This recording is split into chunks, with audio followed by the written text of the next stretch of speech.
Hello everyone, this is 𝗦İH𝗶𝗴𝗵𝗚 here, and I am an NLP master practitioner, an NLP expert therapist and counselor for emotional wellness and mental health. I have been practicing for more than 14 years at 4 different places in Mumbai, Navi Mumbai, Pune and Dubai, and I am into healing, counseling and therapy and hypnotism for emotional wellness and mental health.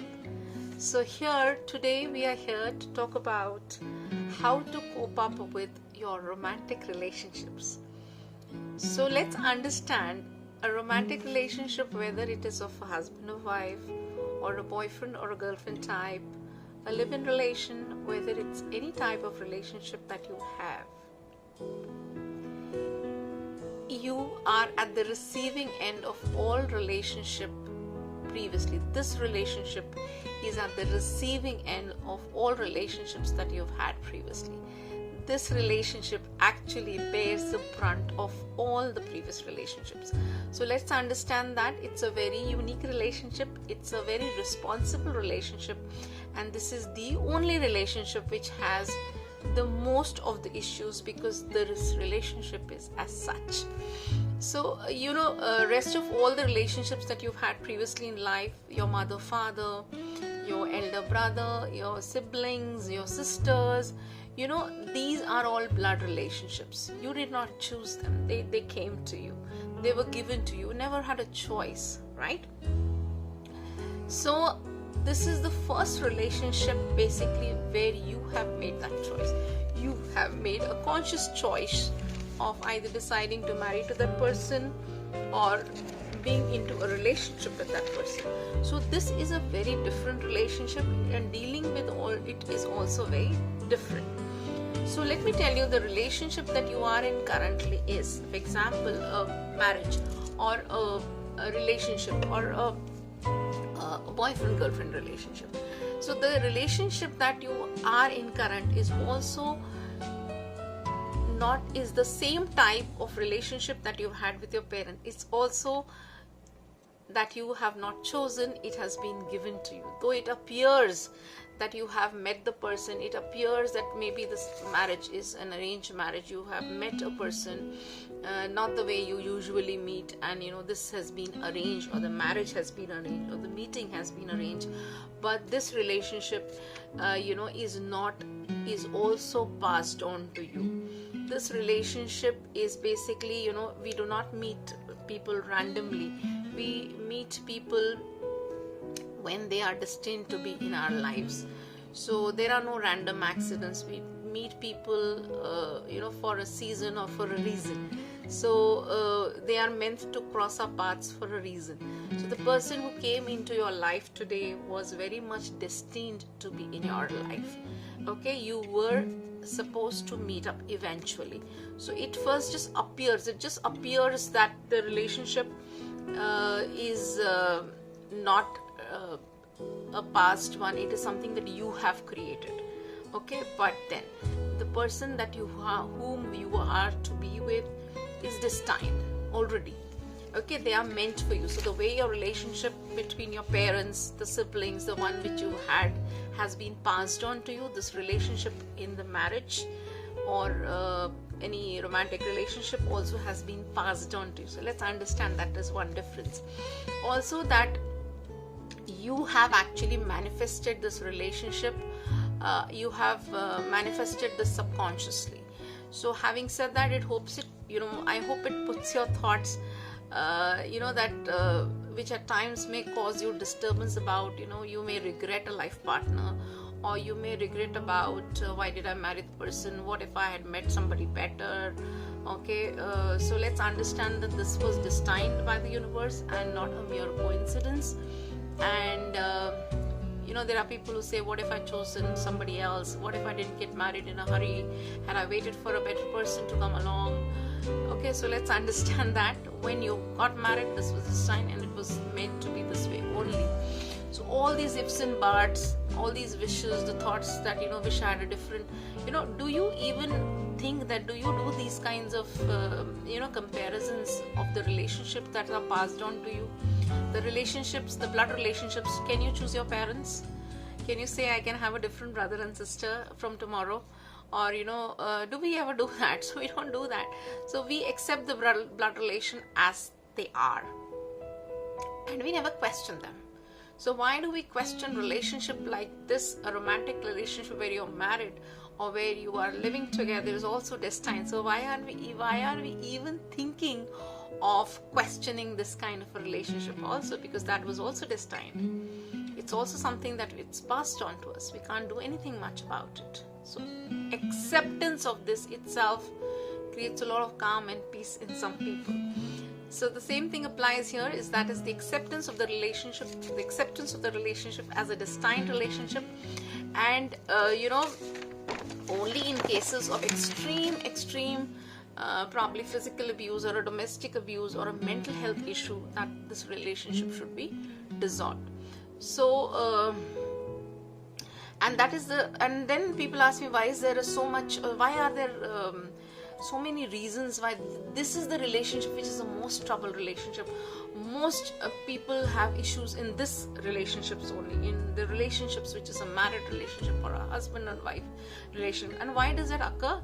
Because remember, rest all relationships were given to you. They were passed on to you. You never chose your parents. You never chose your mother. You never chose your father. You never chose your brother. You never chose your sister. They were given to you, right? You had no choice. But this is the only relationship where you make a conscious decision, right? You decide to settle down with somebody. So marriage is the first decision, almost the first decision that you first take. It's a major decision. And rest all relationships are all passed on to you. So, this was the first relationship where you said yes, actually.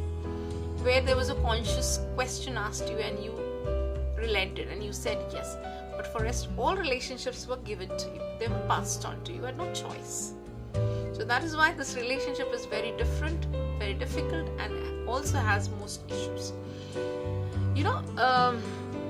Let me explain it this way. Imagine, you had to deal in some you had to give somebody or had to receive some 500 rupees or something, that kind of and then you had to buy something for 500 rupees or something. So if the deal didn't go good, it went bad, would you feel bad about it for so long? No, right? 500 rupees, it's a learning, if that deal did not happen, it's fine. Okay, you would forget about it. But what if the deal was worth about 75 lakhs or 1 crore? That's a mega deal. It's got a huge money involved. So wouldn't you have more expectations from such a huge business or a deal like that? So whenever the stakes are higher, the expectations are higher. Alright, so such a big and a major deal, that is what this marriage is also like. It's a big deal, actually. It's worth it. And this is the only relationship where we have the most expectations from our partner. Reason being, this is one such a relationship which bears the brunt of all our previous relationships. Previous relationships of friendships, previous relationships of actual previous relationships, then all that relationships between our own friends in school and colleges, okay, that also, all of that, this is what is the first relationship which bears that brunt. So like for example, when women, like for example, initially get married, they expect their husbands to pamper them, because they felt less pampered by their parents or by their siblings or by their friends in college, and they expect that from this one relationship I'm going to have is I'm going to get pampered, and they come with this into this relationship of marriage with so much of emotional baggage. Okay, so that if for example, if your parents, if you ever felt, it's not that your parents actually loved you any less, but if you ever felt that, you know, your parents didn't love you as much as you wanted them to, or it's your own feeling, you know, or they loved your brother, sister, an older brother or sister more than you. So this must be just your feeling, not that they did that. But then if you ever felt that, so then, you know, there's a vacuum created from that previous, these kinds of relationship, that also you need to be fulfilled, want it to be fulfilled by marriage itself. So let's understand that all emotional voids that you expect your marriage to fulfill. And can you imagine the kind of stress and strain that this relationship of marriage goes through, because it is bearing the brunt of all previous relationships, failed and even successful ones. So and you know, then most people expect that we know what our spouse wants just by looking, you know, they should know it just by looking at us without actually telling them physically what we want. So this relationship starts only with a big expectation and starts with a very big misunderstanding. So previously, say, for example, if you say prior to getting married, you were in college, your friends did not understand you, okay, then you started working, your boss didn't understand you, and now this, that your husband doesn't understand you. So now after getting married, suddenly, you know, you want your husband to understand you without even you expressing yourself, okay? And isn't that actually too much to actually ask? Because, you know, what you do is you need all the love, you need all the attention, you need all the pampering, you need all that understanding from that one person, that's your spouse. Isn't that a bit unfair? You know, so any relationship which starts only with such huge expectations, and definitely then in those cases chances of conflict are also even more. So initial years of marriage, when it's so rosy, everything feels so great, because that is the time that you concentrate on the goodness of the other person. You're trying to discover, right? You're trying, so initially all seems like blissfully happy, because, you know, and as the time goes down, you have more expectations and you lay out expectations clearly sometimes, so more conflicts actually emerge. So does that mean that we shouldn't be having expectations at all? Of course, why shouldn't we? Of course we have. But remember, in most cases, you know, expectations are from that one single person, and all the relationships expectations of a friendship, also expectations of financial, also all sides also playing the roles that a husband or a spouse is to have in a family, that also. So remember, in most marriages that I've seen in my counseling, both people are of generally, people too who get married are of generally by opposite contrasting personalities. So if you are an extrovert and you talk out and you express your feelings, you may be most likely will be married to somebody who's a little less social, little who would sit by himself and is comfortable there, and, you know, will not go out socially, something of that sort.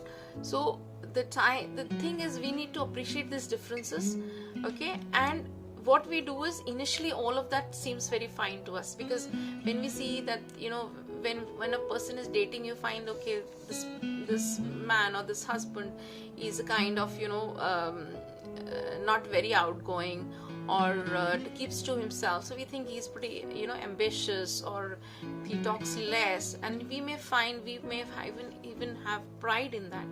But as and when time passes, we stop appreciating this, we start finding faults, because these are the same reasons, this is the same qualities now do not suit you, okay? So for example, if I'm a party animal, my husband has a lot of social anxiety, and you know, I do not appreciate it, and so what do? So I try to change him, I try to make him more social, I try to go out more with him, I go out and I make him hang out with me at most of these places socially, so that he comes out. So what I'm trying to do, I'm trying to change, but that person is a loner. the person has social anxiety, so he wants to stay at home, he wants to enjoy, but he has his own ways of enjoying. So this kind of a marriage where, you know, the same thing I used to love earlier, and now I do not like it, okay, and I'm going to change it, and that's where all the friction starts. And that's where you will find that you know, generally the people who have social anxiety, or who stay away from crowds, who stay away from parties, basically, you know, before marriage we may think that, oh, what an intellectual husband to have, you know, he spends more time to himself, or he's very ambitious, or he's financially he thinks a lot, and he's ambitious and financially so secure. And after marriage, these same qualities, you know, pinch us. So, you know, because a person who's very reserved will take time to take decisions, and we don't like that later. So we think, why do you think so much? Why do you take decisions so late? Why do you take so much of time? And the same qualities which we used to appreciate earlier, now we do not appreciate anymore. So that's how it is. So the whole thing is, we need to accept. The problem here is, we have not accepted the person, our spouse, completely. We have only accepted the good qualities in the spouse, and we have not accepted what is something that we do not like. When we get married to somebody, we got to accept everything, the good and the bad, together. So accepting without resistance. We need not have resistance about something that you do not like. So for example, if we try and visualize in your memories of the past the same qualities that attracted you to that person, okay, and now the same qualities that you wish to change, if we can visualize the qualities that we were attracted to and keep those memories intact and make those memories bigger, brighter, warmer, with beautiful dialogues, whatever was conversation took place, and the feeling of happiness and goodness, if we can still have that whenever we have a conflict, and we think that why did we start it, and what was the reason that we started, and we have a valid reason, the marriage definitely would stay intact. So that's how that's one way to resolve conflict. Whenever you have a conflict, why don't you just go back and think about the past, when there was a beautiful time and when you had these beautiful memories, right? And you make those memories brighter and bigger, and the qualities that your spouse had when y'all were dating, what about those qualities they hold to now? Nobody changes. Core nature of a person doesn't change. The core personality of a person doesn't change.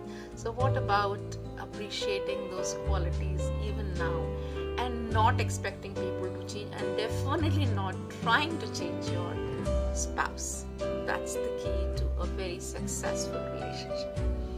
Thank you so much. This is 𝗦İH𝗶𝗴𝗚 signing off. I do a lot of relationship counseling for couples and marriages, premarital, extramarital, whatever are the issues that I do. You can contact me on 766-968-348 on my WhatsApp, and you can get in touch with me for counseling. Thank you so much.